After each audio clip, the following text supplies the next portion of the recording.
हो जाए।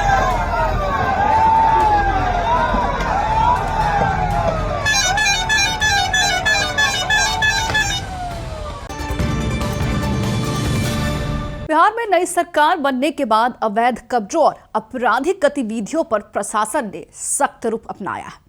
गृह मंत्री का पद संभालने के बाद सम्राट चौधरी ने स्पष्ट कर दिया है कि किसी भी तरह के माफिया, अवैध कारोबार या फिर कब्जाधारियों को बख्शा नहीं जाएगा। इसी क्रम में पूरे राज्य में बुलडोजर एक्शन तेज हो चुका है और इसका बड़ा उदाहरण बेगूसराय में देखने को मिला है, जहां पुलिस प्रशासन की कार्यवाही से अवैध देसी महुआ शराब के एक बड़े नेटवर्क का पर्दाफाश हुआ है। एक तरफ जहां सम्राट को इस बुलडोजर एक्शन से काफी लोगों का समर्थन मिल रहा है, तो दूसरी ओर बीजेपी के एक फैन ने अब मोदी, नीतीश और गिरिराज सिंह से अपनी नाराजगी जताते हुए कैमरे के सामने अपनी चोटी काट ली है। हालांकि लोगों ने बुलडोजर एक्शन के दौरान पुलिस प्रशासन पर पत्थरबाजी भी की है, पत्थरों की बरसात का डाली है। आपको वीडियो भी दिखाएंगे कि किस तरीके से सम्राट के बुलडोजर एक्शन पर ग्रामीणों ने पुलिस को खदेड़ा है, पत्थरों से उनको खदेड़ कर दौड़ा दौड़ा कर भगाया है। नमस्कार, मैं हूं शालिनी सिंह और आप देख रहे हैं दर्श न्यूज। अतिक्रमण हटाने के अभियान के तहत प्रशासन की टीम जब लोहिया नगर झोपड़पट्टी इलाके में पहुंची तो वहां मौजूद झोपड़ियों को हटाने के दौरान पुलिस को एनएच और रेलवे लाइन के बीच बसे एक नाले के पास संदिग्ध गतिविधियों का पता चला। जैसे जैसे सफाई और हटाने का काम आगे बढ़ा, वैसे वैसे वहां से छुपा कर रखे गए सैकड़ों गैलन देशी शराब और निर्माण सामग्री निकलने लगी। पुलिस के अनुसार इस नाले में करीब 2000 से 2500 लीटर तक तैयार और अधबनी महुआ शराब छुपाई गई थी, जिससे बड़े पैमाने पर अवैध रूप से बेचने की तैयारी की जा रही थी, जिसको अब सम्राट की पुलिस ने ध्वस्त कर दिया है। पुलिस ने मौके पर ही अधबनी और खराब शराब को बुलडोजर में रासायनिक विधि से नष्ट कर दिया, जबकि पैक की गई और बिक्री के लिए तैयार शराब के गैलन को जब्त कर लिया गया है। छापेमारी के दौरान कई ड्रम, गैलन शराब बनाने के उपकरण और कच्चा माल भी बरामद हुआ है।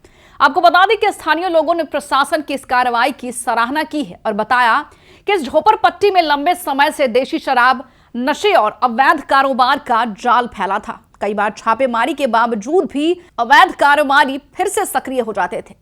नगर थाना अध्यक्ष प्रदीप कुमार ने बताया है कि जांच दल जैसे ही नाले के समीप पहुंचा तो वहां अवैध शराब निर्माण का बड़ा अड्डा मिला। उन्होंने कहा है कि इस कारोबार से जुड़े लोगों की पहचान की जा रही है और जल्द ही इसकी गिरफ्तारी भी कर ली जाएगी।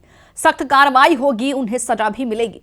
प्रशासन का कहना है कि इस बार झोपड़पट्टी को पूरी तरह खाली कराकर विस्तृत सर्च ऑपरेशन चलाने का निर्णय लिया गया है, जिससे इस इलाके में बसे अपराधी तत्वों और अवैध कारोबारों पर लगाम लग सके। लेकिन इसी अतिक्रमण हटाओ अभियान के दौरान एक अलग ही दृश्य ने पूरे क्षेत्र में हलचल मचा दी।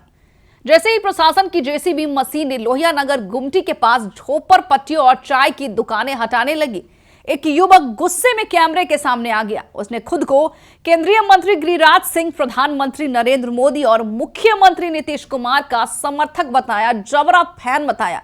युवक ने दावा किया है कि वह पिछले 10 वर्षों से गिरिराज सिंह को अपना आदर्श मानते हुए अपनी लंबी चोटी रखता था, जो उसकी पहचान बन चुकी थी।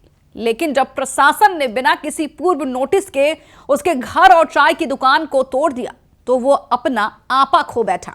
उसने कैमरे के सामने आकर कहा है कि घर उसकी शान थी और उसकी रोजी रोटी का साधन भी, और जब वो ही नहीं बचा तो इतनी लंबी चोटी का उसके लिए क्या काम है।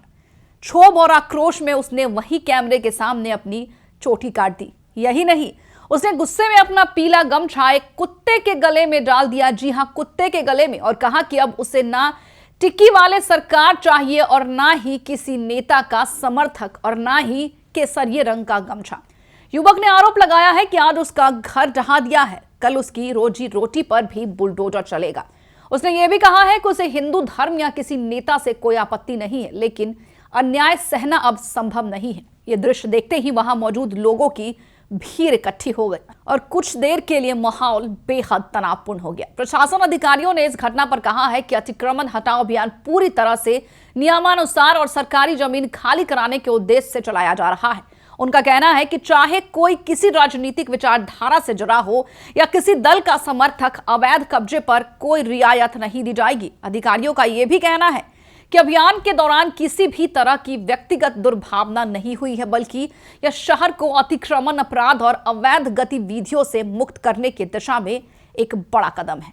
बहरहाल इस खबर में इतना ही, लेकिन आप अपनी राय हमें कमेंट बॉक्स में लिखकर जरूर बताएं कि क्या आप इस गहन अभियान से खुश है या फिर आपके अंदर भी किसी तरह की नाराजगी है। तो हमें कमेंट बॉक्स में लिखकर जरूर बताएं।